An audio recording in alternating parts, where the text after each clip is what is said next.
네, 글로벌 핫이슈 시간입니다. 지난 주말 어떠한 뉴스들이 시장에 영향을 미쳤는지 확인하도록 하겠습니다. 네, 이 시간 이투데이 민태정 부장과 함께하도록 하겠습니다. 부장님 안녕하십니까? 안녕하십니까? 어서 오십시오.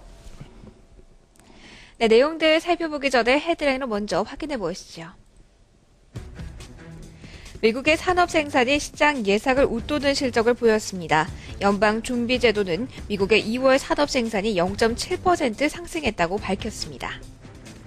다우지수의 최고치 경신이 멈췄습니다. 하지만 뉴욕 증시의 비이성적 과열 현상은 나타나지 않을 것이란 주장이 제기됐습니다. 미국 증시의 상승 모멘텀이 이어질지 시장의 관심사인데요. 이번 주 시장은 이 FOMC 결과에 눈을 몰리고 있습니다.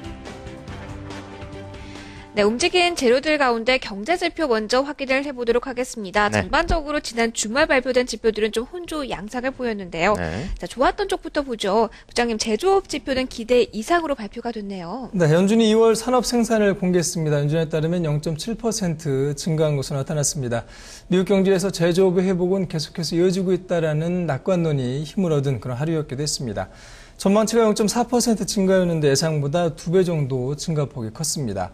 산업 생산의 75%를 차지하는 제조업 부문의 생산이 0.8% 증가했다라는 부분이 긍정적으로 해석이 됐고요.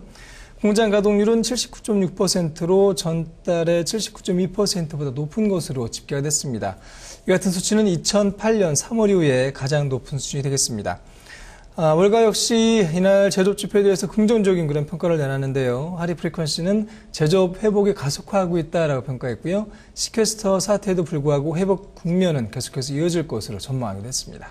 네, 하지만 이 소비 심리는 부진했는데요. 이 물가 상승폭도 예상보다 컸다고요. 네, 그렇습니다. 그 밖의 지표는 다소 기대에 미치지 못하는 모습을 나타냈습니다. 미시간 대와 로이터가 3월 소비 심리 지수를 발표했는데 확정치가 71.8에 그쳤습니다. 2011년 12월 이후에 가장 낮은 수준이 되겠고요. 전망치였던 78에도 크게 미치지 못했습니다. 이날 노동부가 2월 소비자 물가지수도 공개했는데요. 0.7% 상승해서 예상치였던 0.5%에 비해 0.2%포인트 상승폭이 높았습니다. 3년 8개월 만에 가장 높은 상승폭이 되겠고요. 에너지 가격이 5.4% 급등하면서 상승세를 주도했다라고 노동부는 설명했습니다. 식품과 에너지를 제외한 근원 CPI는 0.2% 상승했는데 이는 예상과 부합한 수치가 되겠습니다. 네, 뉴욕의 제조업 경기 역시 예상에 못 미치는 좀 실적을 내놨다는 점 함께 보시고요. 네. 이러한 흐름 속에서 다우존스 지수가 11거래일 만에 조정을 받으면서 지난 주말 마감이 됐습니다. 네. 하지만 긍정론이 좀 팽배한데요. 그리스펀 전 연준 의장이 낙관론을 내놨네요. 네, 지난 주말에 주요 지수가 내림세를 보였습니다만 한때 세계 경제 대통령이라고 불렀었던 앨런 그린스펀 전 연준 의장은 증시에 대해서 낙관론을 펼쳐서 주목을 끌기도 했습니다. 그린스펀 전 의장은 역사적인 기준에서 볼 때는 미국 증시가 저평가된 상태다라는 입장을 나타냈습니다. 이른바 비이성적 과열 발언이 나왔었던 1996년 당시에 다우지수 역시 10거래일 연속 상승했었다라는 부분을 감안해 볼다면 최근의 급등세가 시장에 큰 부담이 되진 않을 것이다라는 쪽으로 해석이 되기도 했는데요. 주식과 부동산 같은 자산 가격 상승으로 급여세 인상 등 악재를 상쇄할 것이다라고 그린스펀 전 의장은 말했습니다. 네. 자, 이 미국 증시 상승 모멘텀도 좀 주춤하는 상황인데 이제 앞으로 그 FOMC 결과에 시장에 관심이 쏠려 있죠. 네, 그렇습니다. 이번 주에 가장 큰 이벤트는 역시 19일부터 이틀 동안에 열리는 연준의 FOMC 결과가 될 것 같습니다. 기존의 초저금리 정책을 유지하고요. 경기 부양을 지속하겠다는 입장을 고수할 것으로 점쳐지고 있습니다. 시장의 기대에 충족하는 그런 결과가 나온다면 1분기 다우지수가 1998년 이후에 최대폭의 상승세를 기록할 것이다라는 기대감도 커지고 있는 상황이고요. 최근 S&P 500 지수 역시 2007년 10월 역대 고점 부근에서 움직이고 있는데 이번 주에 최고치 경신 가능성이 크다라는 것이 월가의 전망이 되겠습니다. 네, 연준의 정책 방향에 큰 변화는 없을 것이다라는 게 일단은 시장의 중론이기도 한데요. 네. 하지만 이 부양책 규모를 줄여야 된다는 이야기도 나오고 있어요. 네, 그렇습니다. 연준 내부를 비롯해서 일부 이코노미스트들은 경기 부양에 대한 속도를 좀 조절해야 되는 것이 아니냐 그런 주장이 나오고 있기도 한데요. 경제지표 개선이라든가 함께 통화정책 기조가 바뀔 경우에 시장에 미칠 여파도 만만치 않을 수 있다라고 전문가들은 지적하고 있습니다. 아직까지는 추구 전략 논의는 좀 섣부르다라는 것이 전문가들의 중요이 되겠습니다만 연준 내부에서 경기 부양 지속에 대한 좀 신중론은 계속해서 힘을 얻고 있는 모습이고요. 실제로 지난해 12월 달과 1월 FOMC 의사록이 발표됐던 때에 증시는 물론이고 채권 시장이 요동친 바 있습니다. 네, 이제 주요 지표 쪽 좀 넘어가 보도록 하겠습니다. 이 주택 관련 지표 결과가 주목이 된다고요? 네, 이번 주에도 주택 관련 지표가 잇따라 발표될 예정입니다. 18일 3월 NAHB 주택시장 지수가 나오고요. 전월보다는 소폭 상승할 것으로 점쳐지고 있습니다. 또 19일에는 2월 주택 착공 지수가 나오는데 역시 전월보다 개선될 것으로 보이고요. 이날 2월 건축 허가 역시 공개가 됩니다. 전월 1.8% 증가한 이후에 2.1%로 증가폭이 커질 것으로 기대가 되고 있습니다. 21일에는 주간 실업수당 신청 건수가 나오고요. 2월 기존 주택 판매가 나오는데 역시 전월에 0.4% 증가한 이후에 1.6%로 4배 정도 증가폭이 커질 것으로 전망되고 있습니다. 이날 2월 경기 선행지수 결과에도 주목을 해야 될 것 같습니다.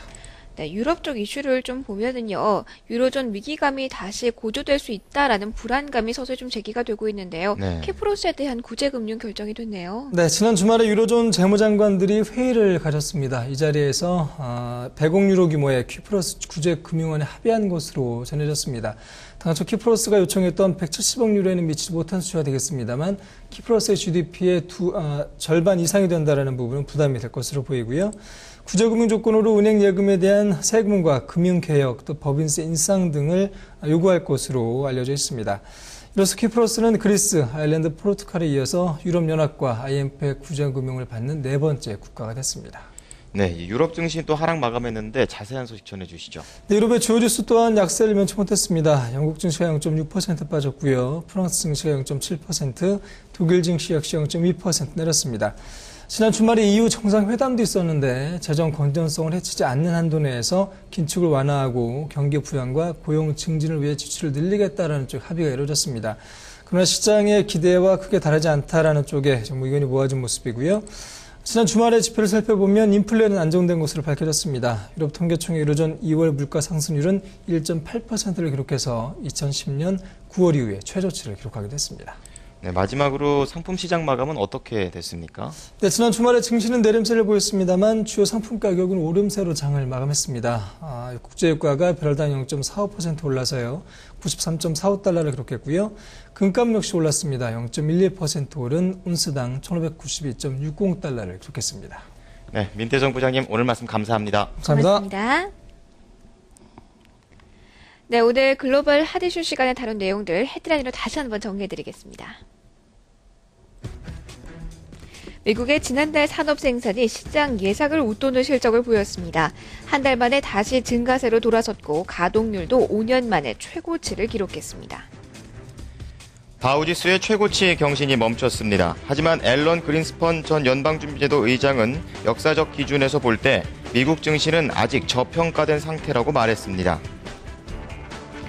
이번 주 시작의 관심은 FOMC 결과입니다. FOMC 회의는 오늘 19일부터 이틀간 열립니다.